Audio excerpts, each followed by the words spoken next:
Bapak Ibu Saudara-saudara yang Tuhan Yesus kasihi, tema renungan kita hari ini adalah konsekuensi mengikuti Yesus.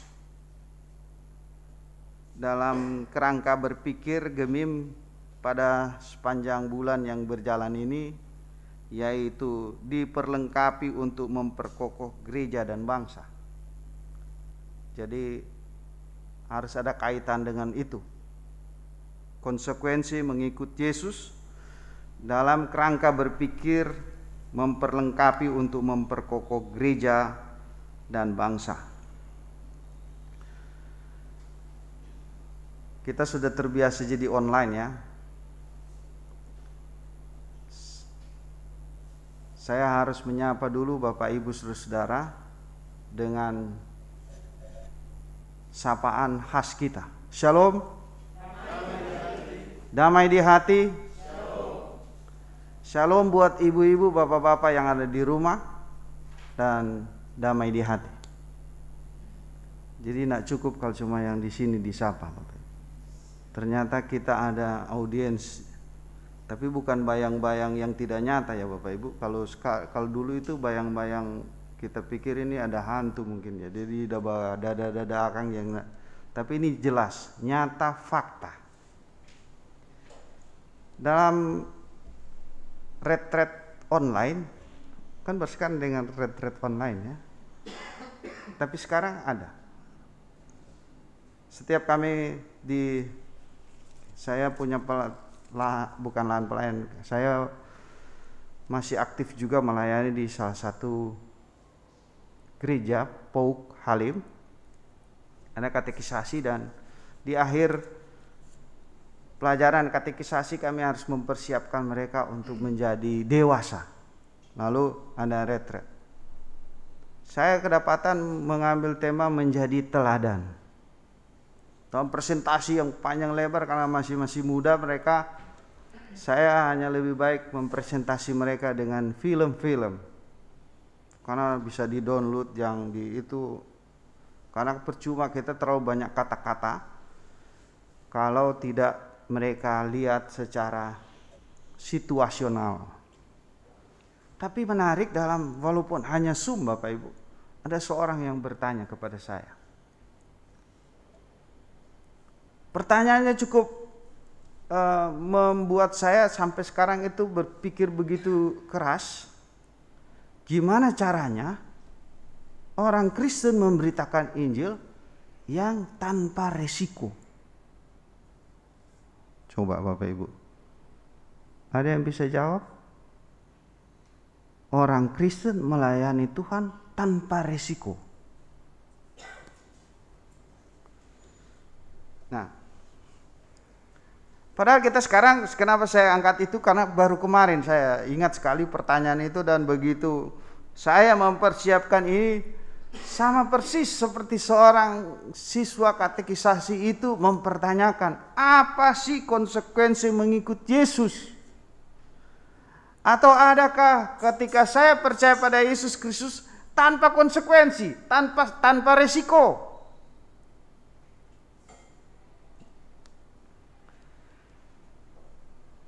Mari kita lihat dulu perjalanan Gemim Immanuel Jakarta Barat. 4 tahun ya. Betul ya? Oh iya. Tahun 2017 tanggal 10, berarti ulang tahun yang pertama 2018 tanggal 10. Dan saya percaya ini sebuah proses perjalanan yang tidak pendek. Menurut saya bukan pendek ini perjalanan Gemim di Jakarta, karena dia berangkat dari 1.6 November tahun 2016. Tata gereja kita yang direvisi itu persis tahun yang sama, 2016. Barusan lagi 2021 direvisi lagi. 2016 tata gereja kita go. Jadi kita melayani Tuhan di luar tanah Minahasa. Itu intisari revisi 2016. Bapak Ibu bisa bayangkan nggak? Tahun yang sama berdiri gereja Gemim di luar tanah Minahasa. Tahun berikutnya muncul Jakarta Barat. Ada lagi Jakarta Timur. Ada lagi Jakarta Utara. Sampai di Bandung.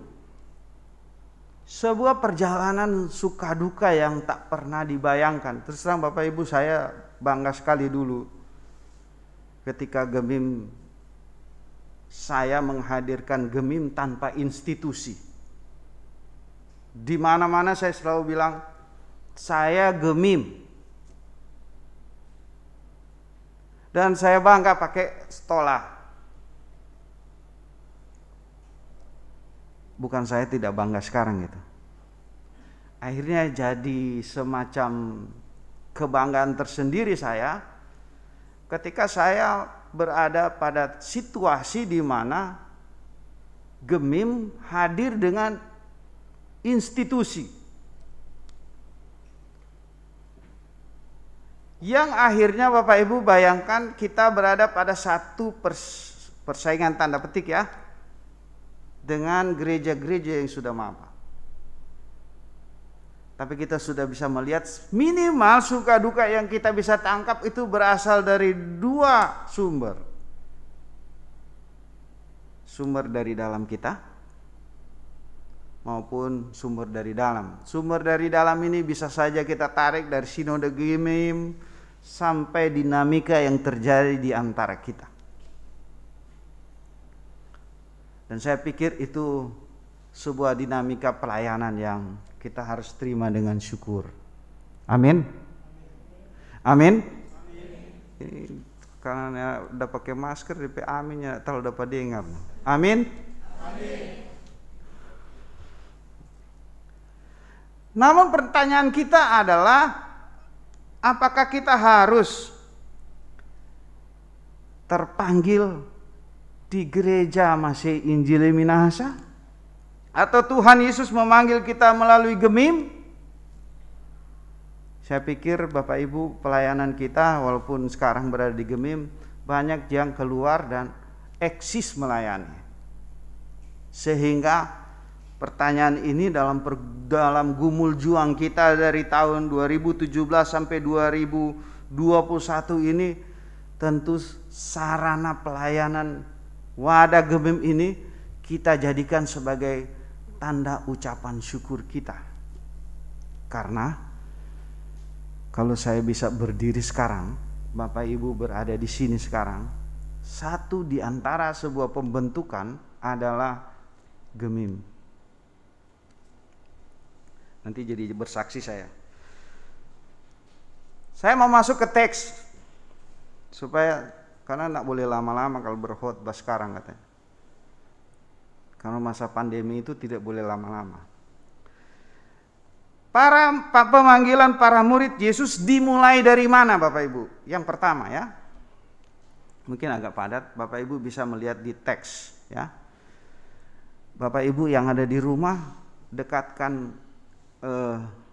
handphone atau kamera atau apapun bisa melihat ini. Pemanggilan para murid Yesus dimulai kalau kita membaca ayat 12 sampai ayat 17. Yesus mendengar bahwa Yohanes telah ditangkap, lalu menyingkirlah dia. Ya. Tapi Yesus menyingkir bukan dia takut ya maksudnya ya. Tapi ada satu penggenapan yang harus digenapi Yesus. Supaya genaplah firman yang disampaikan oleh Nabi Yesaya. Tanah Sebulon dan tanah Naftali, jalan ke laut, daerah seberang sungai Yordan, Galilea, wilayah bangsa-bangsa lain. Ingat ya, daerah wilayah bangsa-bangsa lain. Bangsa yang diam dalam kegelapan telah melihat terang yang besar, dan bagi mereka yang diam di negeri yang dinaungi maut telah terbit terang. Jadi tanah Naftali di Zebulun itu dianggap sebagai tanah yang atau situasi kegelapan.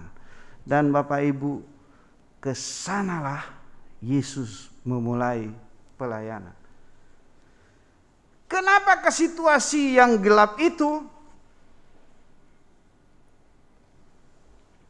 Tentu kita sudah bisa pesannya yang kuat dari Injil Matius adalah supaya terang yang sesungguhnya yang menerangi semua orang nyata. Sejak waktu itulah Yesus memberitakan, bertobatlah sebab kerajaan sorga sudah dekat. Jadi Yesus memberitakan. Jadi Yesus mewartakan. Jadi Bapak Ibu ingat ya, Yesus berangkat dari satu tempat yang dianggap gelap, yang sudah dinubuatkan untuk menjadi terang di sana. Lalu di sanalah Yesus merekrut orang-orang atau kaki tangannya. Mari kita lihat Matius 4 ayat 18 sampai 22. Padat ya, tapi saya sengaja buat warna-warni karena hidup kita warna-warni. Bapak Ibu, saya lihat sekarang warna-warni. Maskernya warna-warni, batik juga warna-warni. Memang suasana warna-warni. Begitu juga dengan hari ulang tahun Gemim Immanuel, penuh dengan warna-warni. Saya nggak tahu nanti ada kue ulang tahun warna-warni nggak? Suasana juga jadi warna-warni, dan saya percaya Bapak Ibu yang di rumah juga melihat warna-warni. Karena itu saya senang dengan warna-warni. Warna biru melambangkan kerajaan sorga. Warna hitam keagungan. Warna ungu sama hampir kemuliaan di dalam Yesus Kristus. Karena itu Yesus pakai jubah ungu terakhir. Nah, karena itu Yesus mengatakan, mari ikut aku dan kamu akan kujadikan penjala manusia. Tapi saya mau fokus Bapak Ibu di warna biru di bawah. Kita sudah baca tadi ayat-ayatnya. Saya melihat apa yang dilakukan Yesus. Yesus melihat, perhatikan baik-baik ya. Dan ketika Yesus sedang berjalan menyusuri danau Galilea, ia melihat. Ada dua kali dia menyebut dia melihat. Begitu juga dengan dia melihat Yakobus, ya, Yohanes. Dan setelah Yesus pergi dari sana, dilihatnya pula dua orang bersaudara. Jadi Yesus melihat. Siapa yang dilihat Yesus? Jelas sekali di situ disebutkan ada Simon Petrus, ya, ada Andreas, ada Yakobus, ya, jelas sekali di situ. Ada Yohanes, itu dilihat Yesus, bukan tidak dilihat. Ketika dia melihat, dia menyapa. Yesus berkata, betul ya, Yesus berkata, mari ikutlah aku dan kamu akan kujadikan penjala manusia.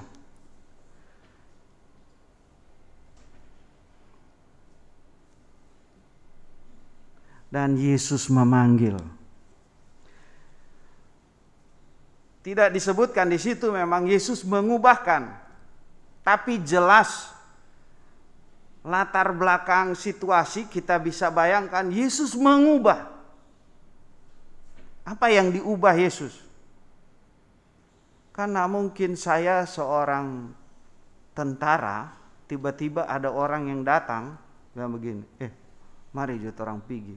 Tunggu dulu, mau kemana? Kalau komandan saya yang panggil, pasti dia langsung bilang, pasti saya bilang, oh iya, saya harus ikut. Tapi tiba-tiba dia memanggil saya tanpa saya tahu siapa dia. Ini orang-orang yang tiap hari ada di Lao. Kok bilang Lao? Ini tahu nggak Lao? Lao tahu tuh. Kan makanya ada opok Lao.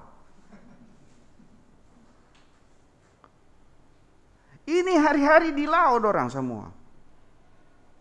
Kalau dorang sampai di hela kamudi ke darat, hela ikan maksudnya ya. Dorang semua bawa masamper atau mau pato-pato, lumeng kade. Ada orang Sangir di sini. Tapi bisa saja yang nonton ada orang Sangir. Coba amba wire. Mari DP bensin beda. Tidak mungkin serta-merta kalau tanpa sebuah kekuasaan yang luar biasa, Simon Petrus, ya, Yohanes akan sesegera itu, saudara. Mari kita lihat di warna coklat di bawah. Pekerjaan mereka, saya mau bilang belum selesai yang di warna biru. Yesus mengubah situasi dan orang. Situasi dirubah sedemikian rupa yang tadinya gelap, Bapak Ibu. Naftali dan Sebulon itu, ketika Yesus datang, kan dia tidak datang hanya memanggil mereka, toh. Di ayat sebelumnya kita tahu Yesus ngomong, bertobatlah. Betul kan?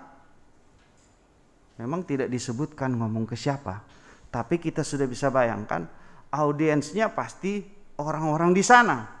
Lalu dia melihat murid-murid yang sedang melakukan pekerjaan nelayan.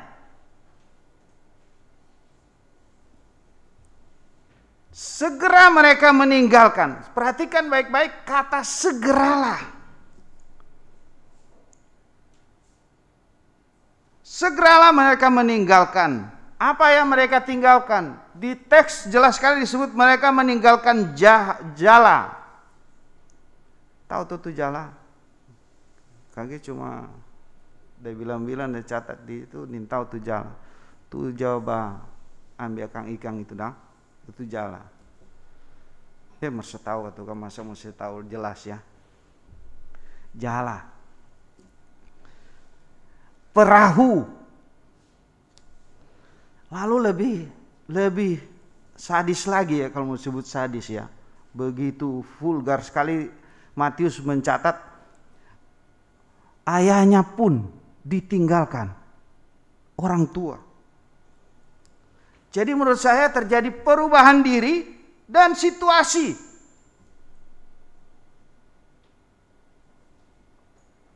Saya membayangkan Bapak Ibu 4 tahun yang lalu, ketika mungkin ibu pendeta dan suami dan beberapa yang mengunjungi majelis-majelis awal, dapat kumpul, dapat buku tanya, cari-cari orang dan seterusnya.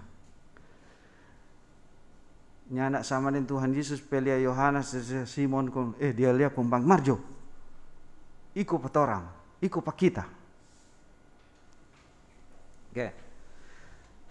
Mari kita lihat Yesus memanggil dan respon para murid. Mari kita perdalam itu, saudara. Yesus memanggil dan respon para murid.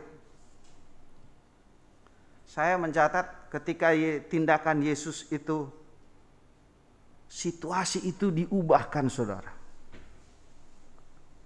Tadi saya hanya memperjelas pada poin di slide ini. Situasi diubahkan Yesus. Dari Naftali Sebulon itu menjadi tadinya gelap. Ketika Yesus hadir dengan teriakannya bertobat. Lalu dia memanggil, merekrut. Dan terlihat. Tentu kalau saya mau hubungkan ayat-ayat sebelumnya dengan ayat-ayat kita ini. Tentu sudah menjadi pembicaraan. Ini komentar saya. Kan kalau kita baca tafsiran-tafsiran itu ada komentari, berarti ada komentar, ada penjelasan. Dan samalah kalau lagi viral, bukan ya? Lalu kita mengikuti sesuatu yang viral, Berarti sudah terdengar dulu.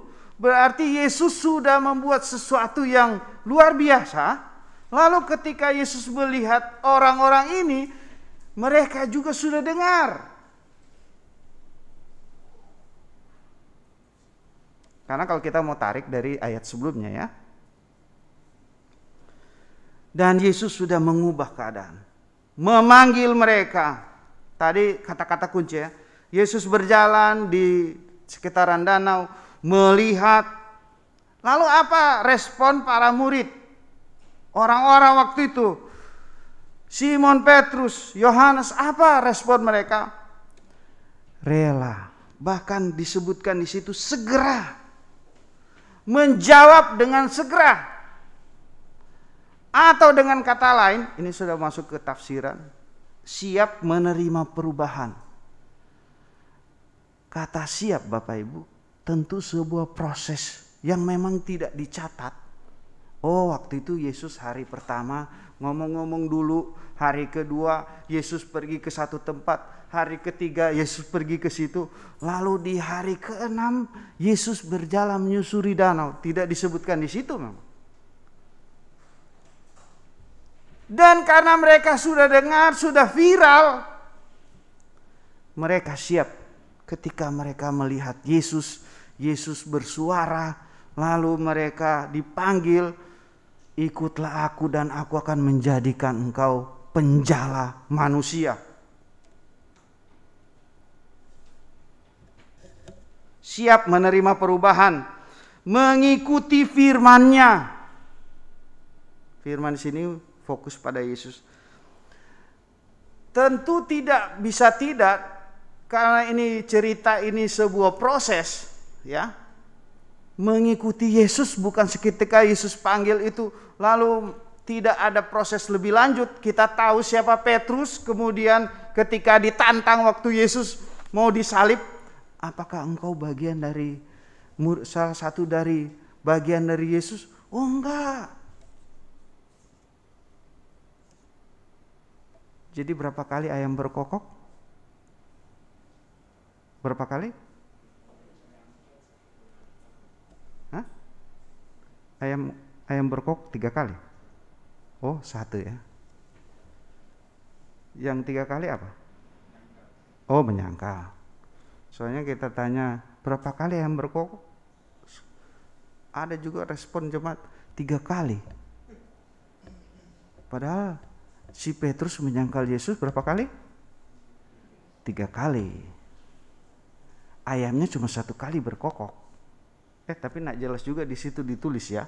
Sebelum ayam berkokok, tapi tidak disebutkan di situ. Sebelum ayam berkokok 3 kali. Sebelum ayam berkokok, engkau telah menyangkali aku 3 kali. Itu Petrus loh. Kan jadi seperti itu. Nah, butuh proses, dia harus sabar menanggung penderitaan dan tentu punya keberanian. Kenapa Yesus merekrut orang-orang nelayan? Oh, kalau talia kita pernah ada pergi di pintu kota kecil dan pintu kota besar. Tahu nggak tuh pintu kota kecil dan pintu kota besar di mana? Ada yang tahu? Mungkin di rumah sudah jawab. Ada di Pulau Lembe. Pulau Lembe itu ada di mana? Ada di Bitung. Yang kalau bukan orang Bitung kalau tanya. Ketika bukan pelayanan di sana, saya KKN di sana. Betapa beraninya mereka. Saya ikut jadi berani, saudara.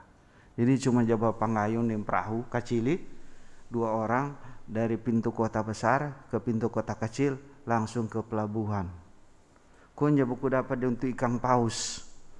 Waduh, besar ku itu ikan paus kalian dari dekat. Jaba semprot DP belakang nang, gitu ya.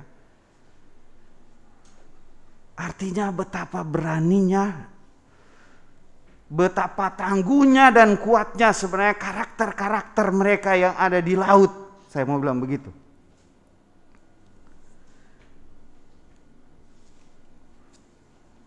Oke, Kita sudah masuk ke situasi teks.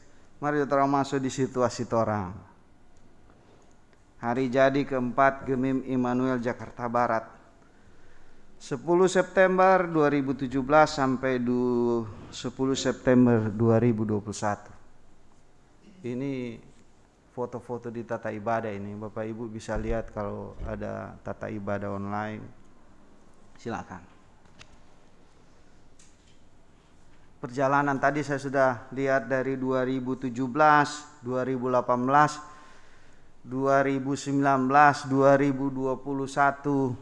Orang cuma bilang Tuhan Yesus telah memberkati kita. Betul ya? Orang cuma boleh bilang begitu sekarang. Maka kalau orang bilang, aduh, bagus itu sekarang Jakarta Barat dibandingkan dengan siapa dulu kan, gitu ya. Kalau dengan Immanuel ada gereja Immanuel kalau nggak salah di Tanah Minahasa kan banyak Immanuel. Kalau salah satu jemaat di Gemim Tanah Minahasa kan tentu nggak sebanding.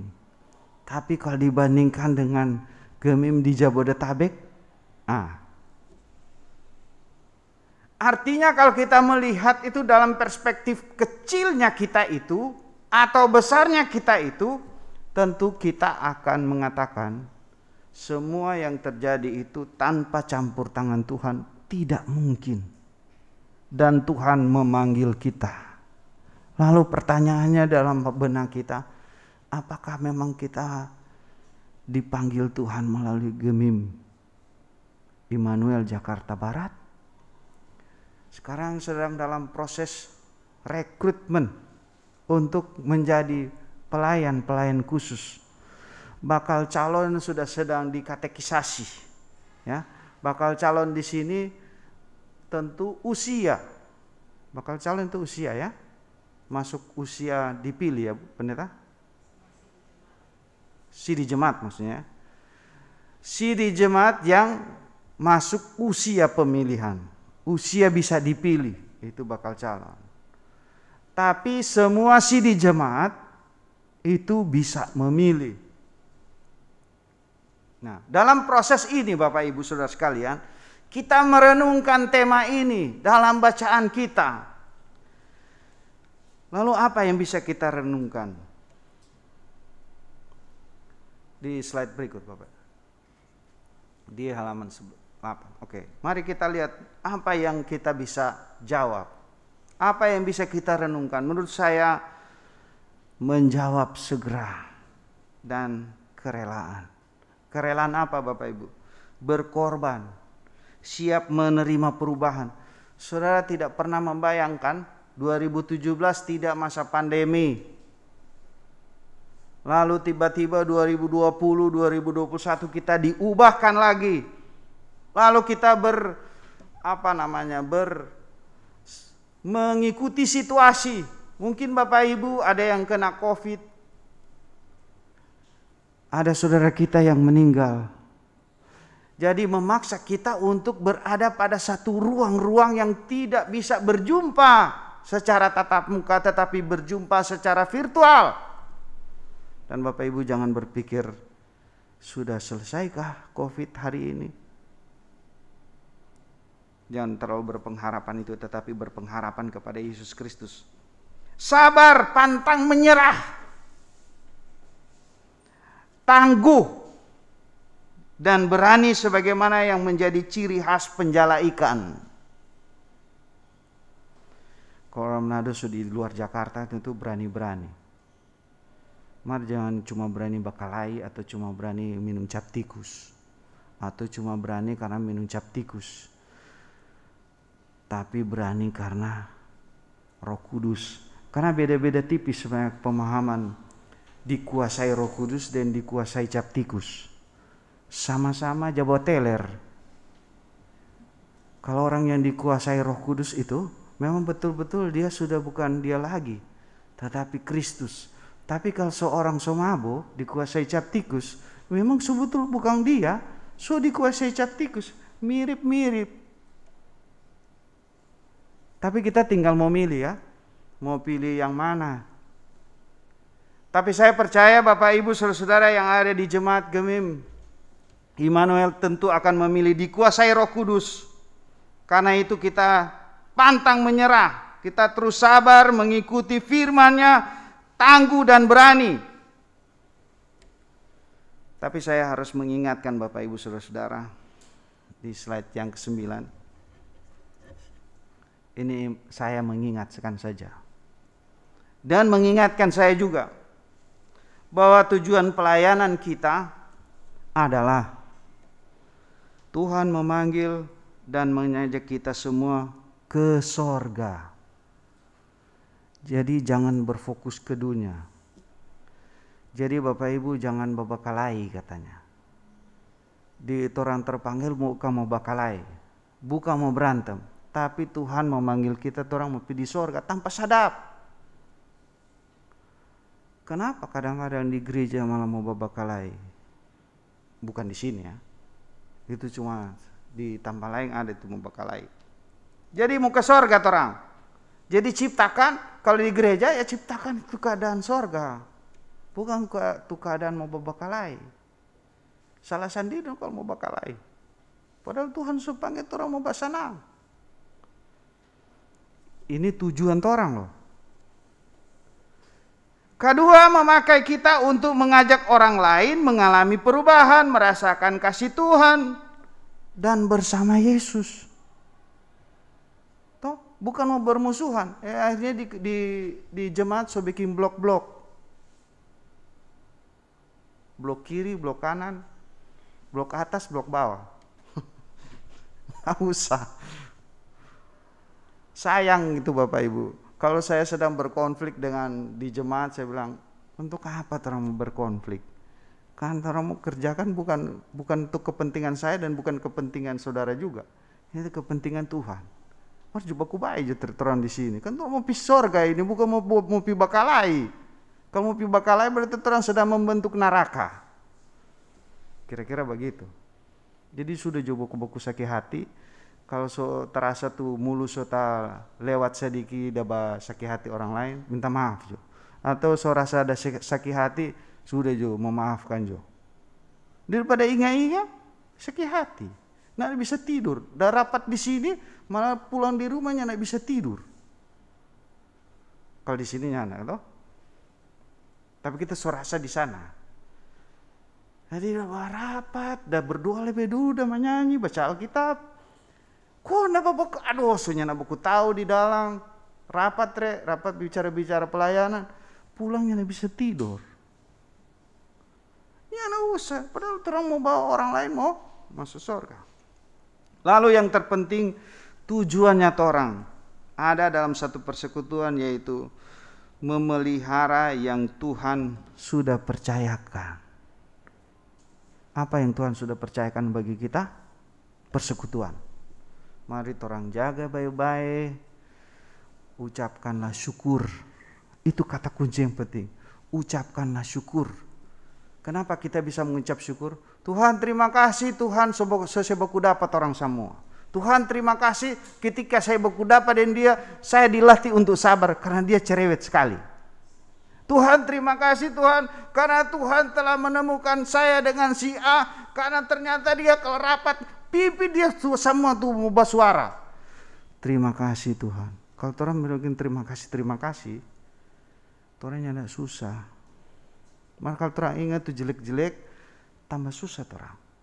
Karena itu Bapak Ibu Saudara-saudara, saya hanya mengingatkan saja. Tapi yang terpenting kita punya resiko. Saya mau mengakhiri begini. Di buku yang saya baca, namanya bukunya judulnya Yesus Freaks. Salah satu artikel dia menulis begini. Seorang anak usia 15 tahun namanya Yohanes Ponto, tahun 1999 di Ambon. Terjadi konflik di sana. Lalu dia baru selesai Bible Camp. Di situ disebutkan di buku itu. Lalu dia harus dibunuh oleh orang yang sangat kejam. Pertanyaannya kepada dia adalah, apakah kamu mau meninggalkan Yesus yang kamu percaya? Saya bilang, saya Laskar Kristus. Lalu pedang itu menebas perutnya. Pertama yang kena adalah Alkitab. Lalu Alkitab itu lepas. Yang kedua lagi menebas perutnya lagi. Lalu membelah sampai dia mati. Orang menemukan si Ponto ini ada di selokan. Lalu dia menyebut, saya Laskar Kristus. Dalam erangan yang terakhir dia hanya mengatakan, Yesus. Bapak Ibu Saudara-saudara, kita sudah punya pengalaman pelayanan yang pahit. Karena itu jadikan pelayanan yang pahit ini untuk memotivasi kita untuk melayani Tuhan. Kita dipanggil untuk melayani. Tuhan Yesus memberkati orang semua. Selamat ulang tahun Gemim Immanuel Jakarta Barat. Tuhan Yesus memberkati orang semua. Amin.